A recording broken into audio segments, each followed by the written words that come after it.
Cada persona tiene una historia. Algunas están marcadas por el éxito, otras por el dolor, pero todas tienen algo en común, una enseñanza, una lección que puede inspirarnos, hacernos reflexionar y tal vez cambiar nuestra forma de ver la vida. En esta ocasión, la historia es inspiradora.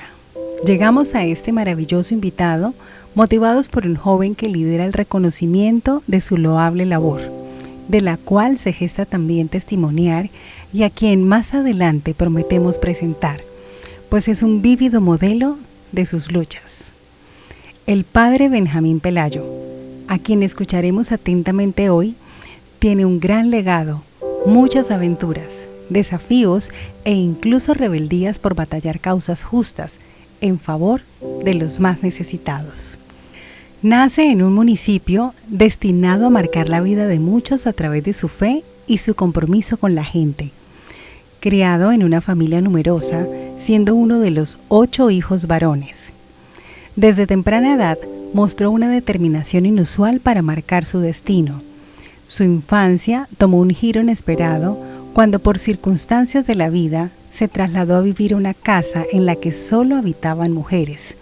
Sin embargo, no fue sino un simple cambio de hogar, pues impuso una condición clara y firme para dejar su hogar de cuna y fue el permitirle recibir educación.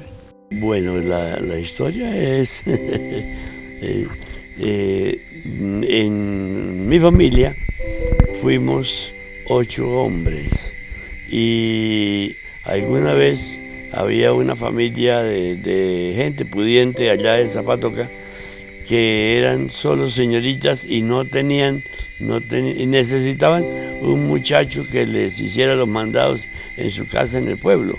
Y entonces le dijeron a papá, dijeron, don Eugenio, ¿por qué no nos deja usted uno de los chicos suyos para que venga a estar con nosotros y nos haga los mandados y nos cuide el jardín y todo?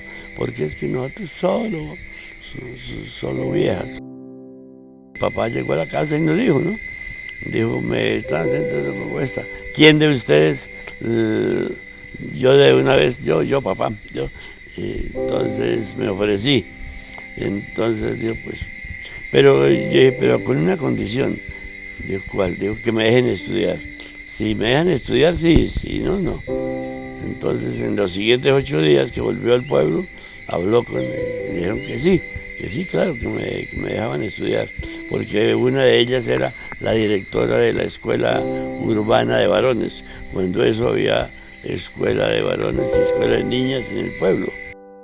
Este primer acto de determinación no solo definió su niñez, sino que fue el preludio de una vida guiada por el conocimiento y la vocación.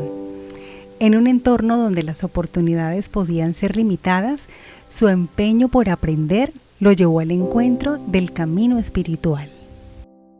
En esa época, un familiar de ellas estaba fundando un colegio especial para niños que quisieran ser sacerdotes.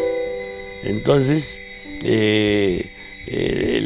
fundó la Escuela Apostólica de Zapatoca. Era un colegio para posibles sacerdotes. Entonces, como estaban buscando quienes se integraran a esa experiencia,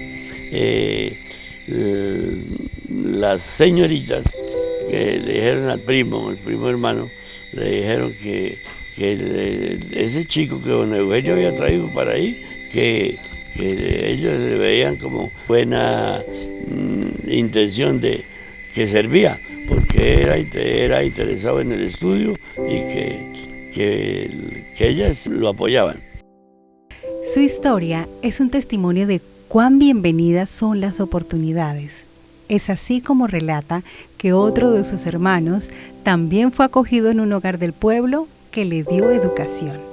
Para mí fue la oportunidad que me ofreció la vida, porque de todas maneras, pues había otros de mis hermanos que también querían, pero como fui el primero que le dije, papá, yo me voy, entonces fui el elegido.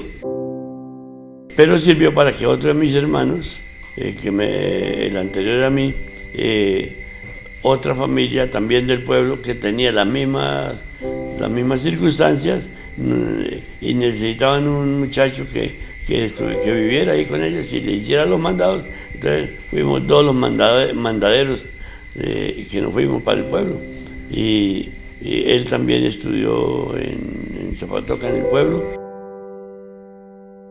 El hermano mayor, el patrón lo había llevado para estudiar en Bucaramanga. Entonces también se nos fue abriendo, como en la vida, abriendo las oportunidades y las aprovechamos. En el caso mío, yo sí pues fui juicioso, bueno, y compartí la vida, porque después llegaron a vivir con esa familia los sobrinos de ellas, de las señoritas, entre esos uno que, es decir, la familia de ellos trabajaba en Ecopetrol de Barranca Bermeja y eran de alta, ¿no? Eran de la alta. Su padre, de nombre Eugenio, aprendió a leer y a escribir en el camino de la vida. Su escuela fueron primeramente los caminos de tierra, las estaciones del año, el comportamiento de los animales, la voz de los mayores y la experiencia. Un sabio observador que, cauto en la escucha, hizo de su sabiduría popular un faro para servir a los demás. La gente llegaba a su casa en busca de consejo. Fue todo un maestro de la vida. Para él, la verdadera sabiduría está en la forma en que se entiende el mundo y se ayuda a los demás. Papá, él no estudió nada, ¿no? Sino que decía, yo solo fui un día a la escuela. Mi hijo, yo solamente tuve un día de escuela. Un día estuve llevándole un almuerzo a una maestra. Fue lo único. Pero de resto, él fue autodidacta. Totalmente autodidacta, porque él, de la gente que llegaban a las cogidas de café, los que sabían leer o escribir, él, después de que ya se terminaba la cogida del día, entonces él le ponía a los obreros que sabían leer o escribir a que le enseñaran. Y él fue tan autodidacta que después fue el que nos hizo la primaria. En los primeros días de escuela nos los hacía él, porque él, a pesar de que no había tenido escuela, sin embargo, fue una persona que no solamente lo aprendió a leer y escribir, sino que él era el sobandero de la vereda, era el peluquero de la vereda, era el consejero matrimonial. Yo recuerdo eso, lo recuerdo con mucho cariño, porque cuando había parejas de esposos por ahí que tenían sus problemas, la gente vaya donde don Eugenio, y don Eugenio y doña Zoila eran los consejeros, y entonces bueno, los aconsejaban, hasta que les arreglaban y era ahora el inspector de policía. Porque resulta que cuando había peleas en la tienda de la vereda, en tiempo de cosechas de café, generalmente sucedía, ¿no? Que había conflictos, problemas. Sí, porque la gente con plata se emborrachaba y peleaban, lo que sea. Entonces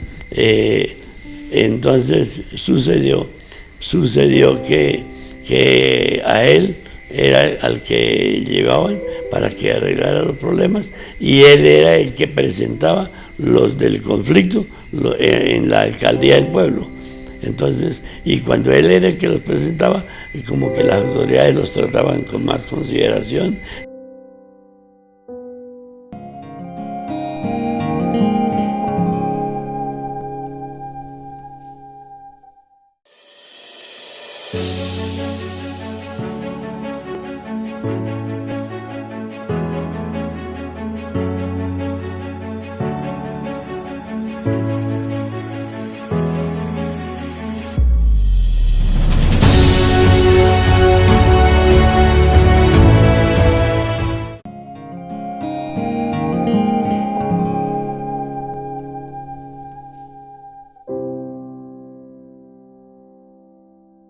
De los 8 hermanos de sangre que compartieron infancia, sueños y esfuerzos, a 3 el destino les había cobrado su tributo, partiendo al llamado celestial, cada uno en circunstancias distintas.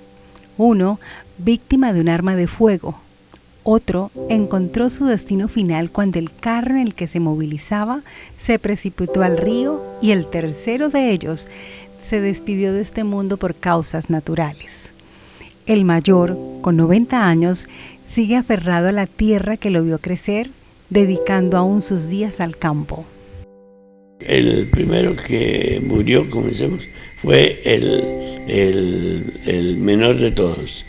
Él, sí, usted sabe que en Colombia hay un problema, hay una enfermedad muy grave que se llama pulmonía, ¿no?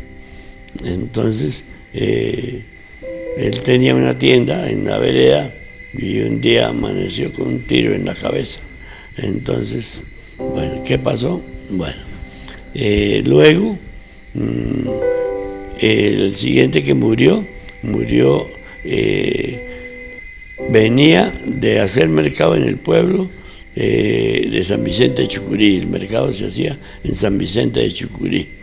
Y el chofer del camioncito con el que venían los de la vereda, el chofer venía borrachito, y en una curva de la carretera se le abrió la puerta de donde venía mi hermano, se abrió, cayó. Precisamente en ese momento estaban pasando por sobre una quebrada, y entonces él cayó a la quebrada abajo y se ennucó. Entonces ahí murió el segundo de mis hermanos. El tercero murió, es el papá del actual párroco de la catedral, Fernando, el papá de Eugenio, el párroco de la catedral. Entonces, él murió en la costa, porque él se había ido a vivir a la costa, a rebuscar la vida por allá. Entonces allá murió él. Luego, a ver, van los 3 y los demás estamos todavía, gracias a Dios, con vida.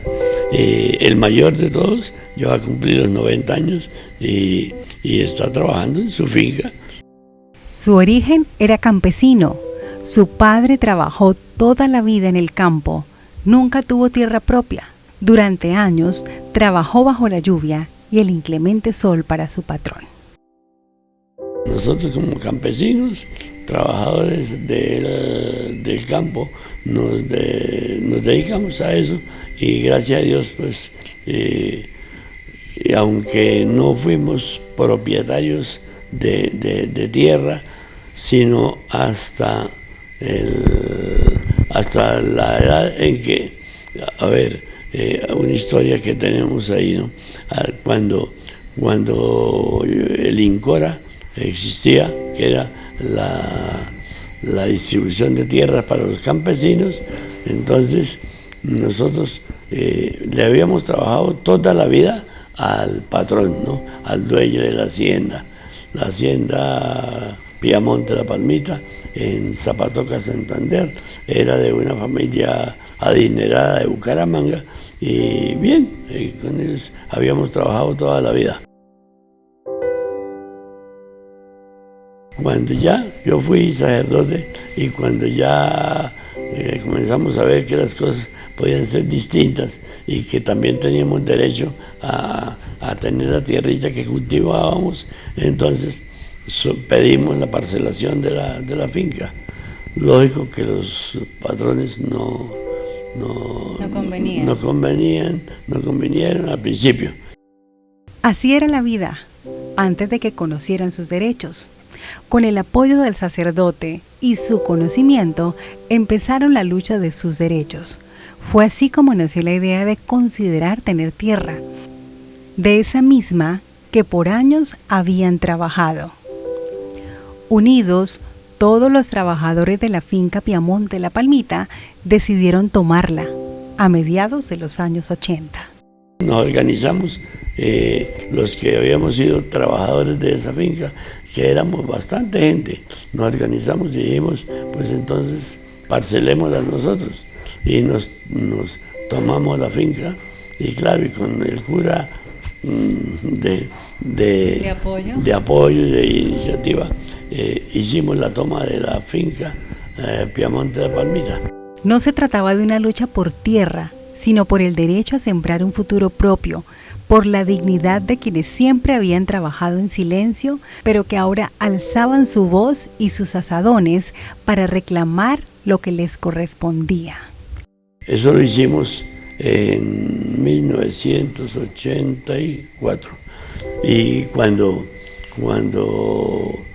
la gente comenzó que se tomaron la finca, entonces los dueños de otras haciendas asustados, eso seguramente son guerrillas, cuando nosotros nos mandaron ejército, policía, el alcalde del pueblo y un poco de gente para sacarnos de allá.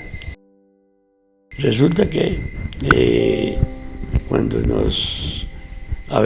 yo ya era sacerdote, yo ya entendía mejor las cosas que de la justicia social, y entonces también yo ya me decidí a actuar mucho más firme, claro, para que la gente que habíamos trabajado toda esa tierra toda la vida. Papá había trabajado a esa familia 57 años, entonces el INCORA nos dijo que no era parcelable porque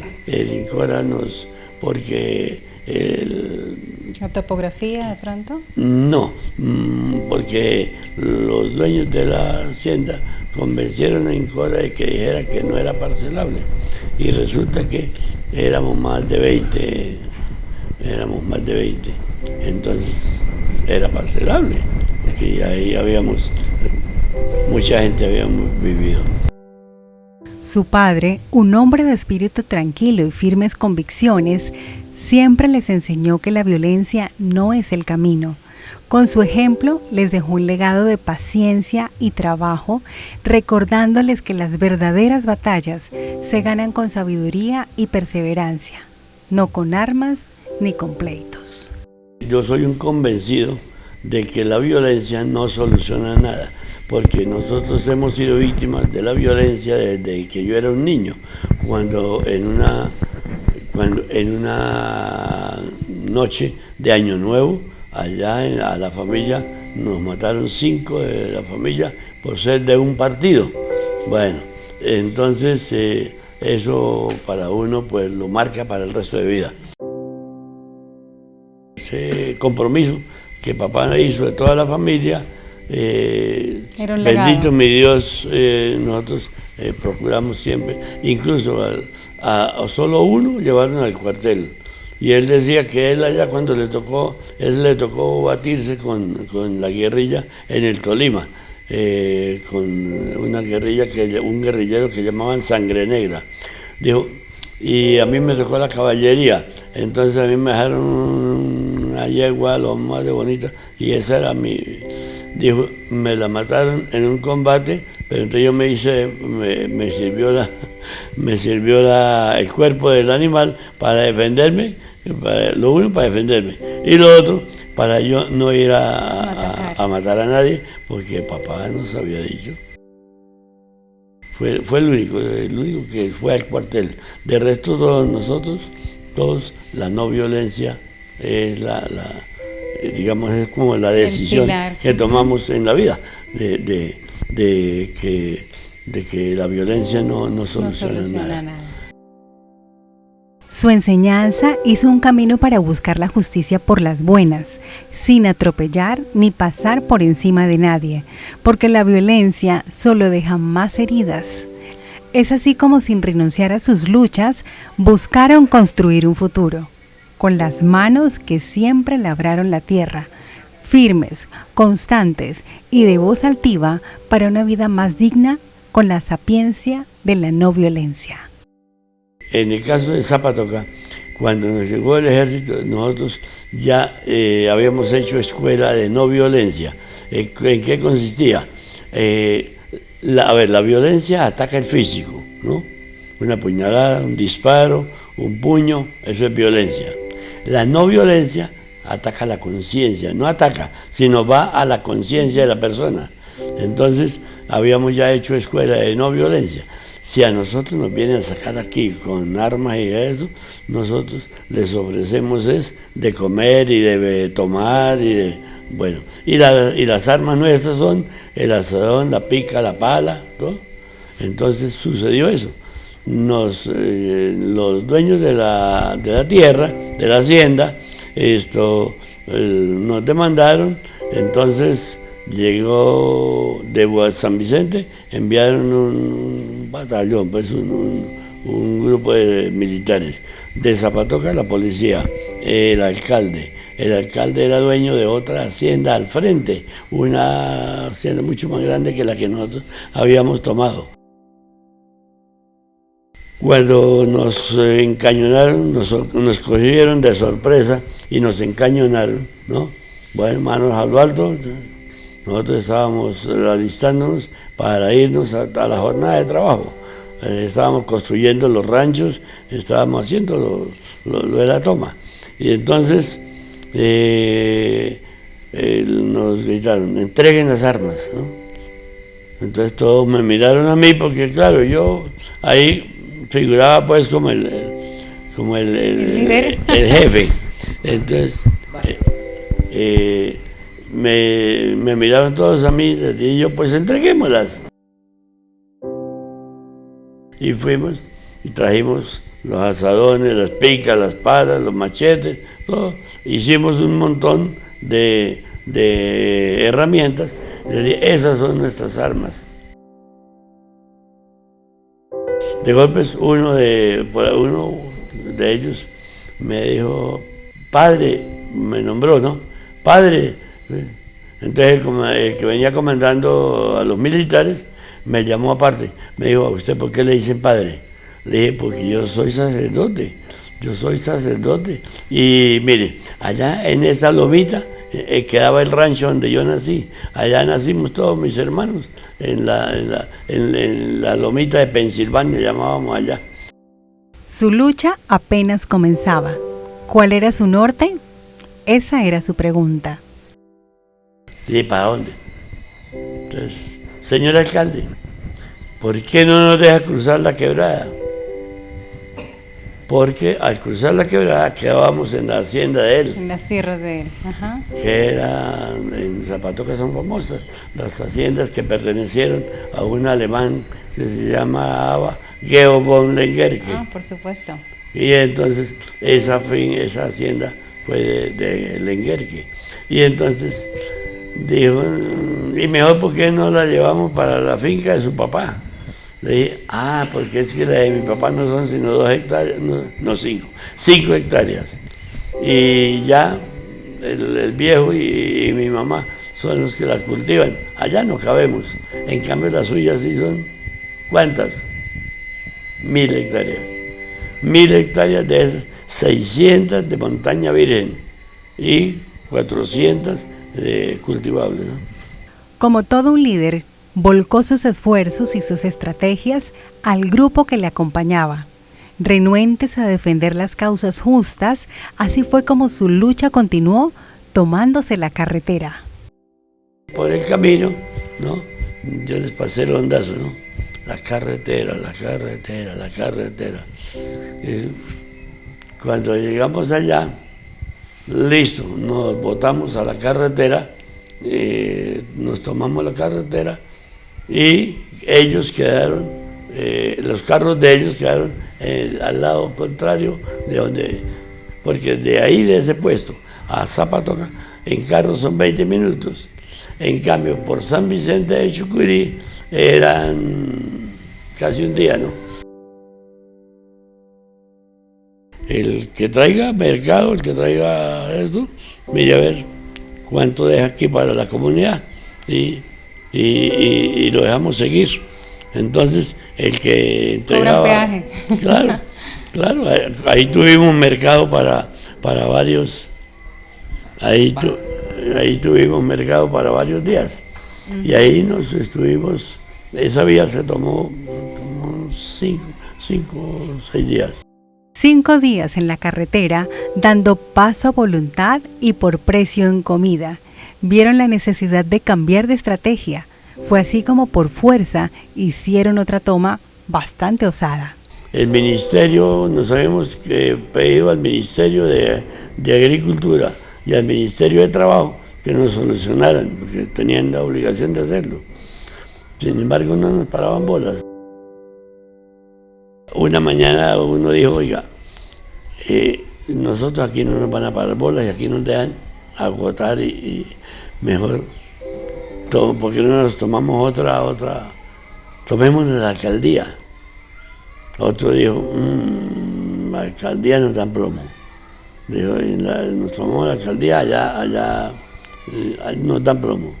Otro dijo, tomémonos la iglesia. Entonces todos me miraron, ¿no? Me miraron a ver, dije,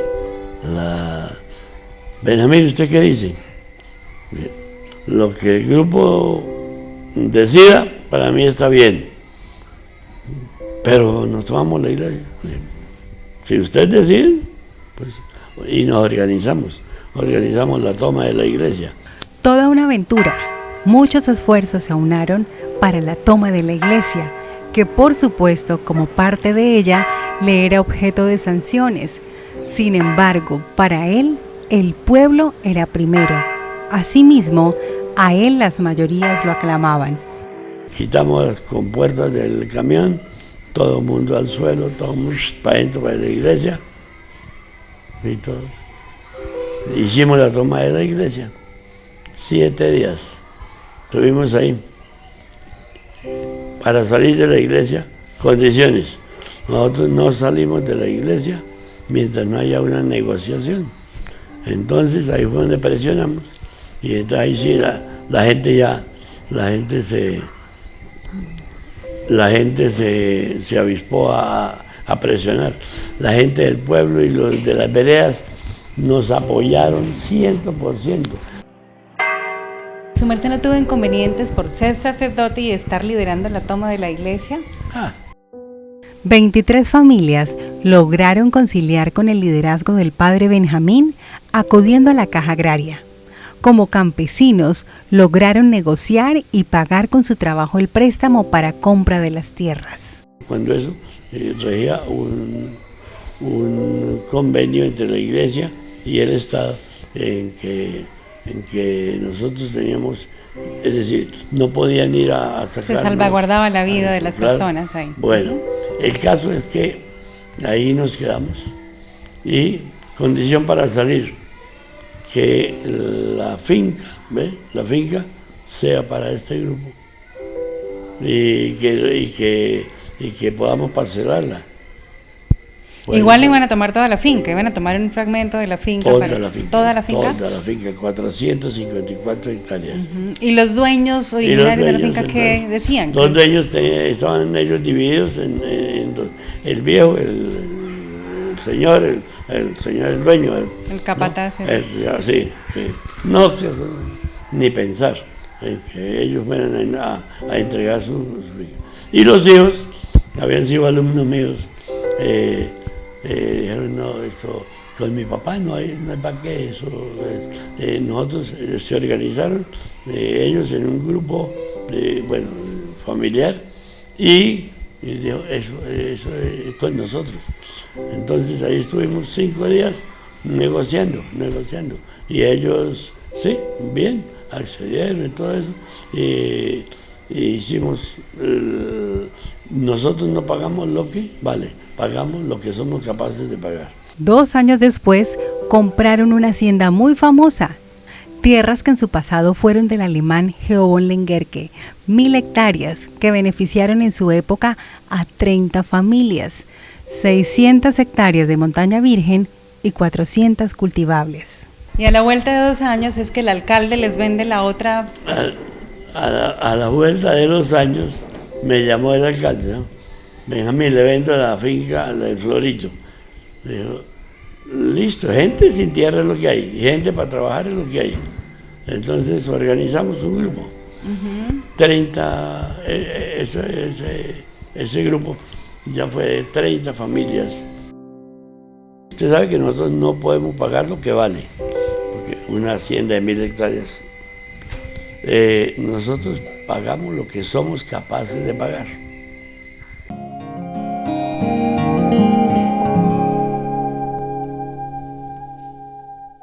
Yo hice mi primaria, terminé mi primaria en la Apostólica de Zapato, que era el colegio que Monseñor Eduardo Ardila, que era la familia Ardila, era donde yo había venido a trabajar, a servir de mandadero. Bueno, sin embargo, terminé la primaria ahí, uno normalmente pasaba al seminario de San Gil. Entonces, uno pasaba a hacer allá bachillerato. Yo inicié mi bachillerato en el seminario de San Gil y ahí terminé todo el bachillerato. Después pasaba uno al seminario mayor. En el seminario mayor era filosofía, teología. Bueno, cuando uno terminaba filosofía, lo devolvían un año a ser profesor en la Apostólica, en el colegio ese de los aspirantes al sacerdocio, ¿no? Entonces, a mí me correspondió el turno, me vine para Zapato otra vez, allá fui profesor, bueno, me fue muy bien. Y cuando terminé la filosofía, cuando terminé el año de magisterio, yo me hice una pregunta, oiga, ¿quién decidió que yo iba a ser sacerdote? Si a mí me trajeron fue niño pequeño. ¿A ser mandados? A ser mandados. Y después a la apostólica, sí, pero ¿quién? Yo no. Entonces tomé la decisión de salirme del seminario. Y yo tomé la decisión en contra de la voluntad de mis compañeros de curso, porque ellos me decían, ¿quién decidió que yo iba a ser cura? ¿No? Entonces, listo, organicé mi traslado para Bogotá. Me voy por encima de todos, ¿no? Mamá estaba en Bucaramanga recién operada, en una clínica, en un hospital, y ella fue. Cuando fui a contarle, mamá, es que yo no me voy a salir, yo ya me había salido, ¿no? Pero a ella le dije, me voy a salir. Dijo, ay, mijito, si usted se sale, yo me muero, ¿no? Le dije, mamá, pues toca que se muera porque yo ya me salí, ¿no? Tal cual.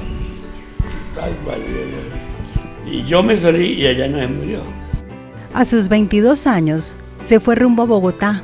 Se propuso vivir 3 experiencias y anteponerlas a una decisión definitiva. Yo me había propuesto 3 cosas. Yo no digo que no al sacerdocio, pero tampoco digo ya que sí, porque es que esa decisión la tomaron otros. Y yo ya soy un joven, y como joven las decisiones las debo tomar soy yo.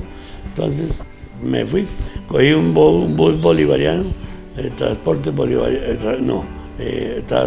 Bolívar, que pasaba por aquí, Charalá, Duitama, Bogotá.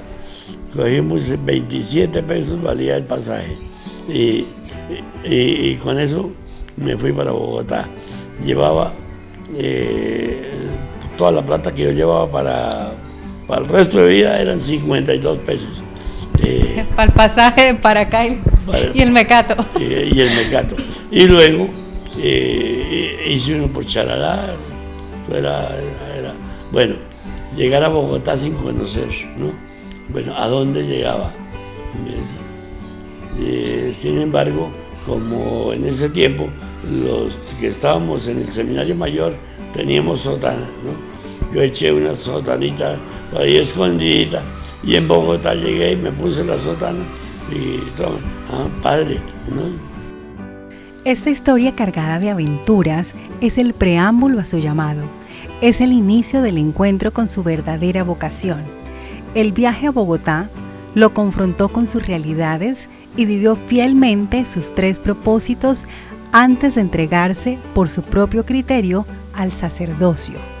Consiguió trabajo, se hizo novio de una hermosa joven de Guateque y continuó sus estudios formándose en ciencias de la educación. Su narrativa aquí no termina, por el contrario nace, pues ser sacerdote fue una decisión que tomó a criterio personal. No se puede servir a dos señores, a Dios y al dinero. Fue así como supo cuál era su misión y la ocupación en la que entregaría su vida, siendo un servidor para los más necesitados. El próximo lunes conocerán bajo qué criterio tomó su decisión a voluntad y con convicción. Ser sacerdote hace 57 años y del legado que, como fue anunciado al inicio del programa, deja huella. Espere en el próximo capítulo qué pasó con sus estudios, con su excelente y tentadora oportunidad de trabajo y con su hermosa novia de Guateque. También sepan que así como fue sacerdote, fue padre de muchos niños y muchas niñas que hoy lo saben agradecer y quienes en el corazón le reconocen como su figura paterna.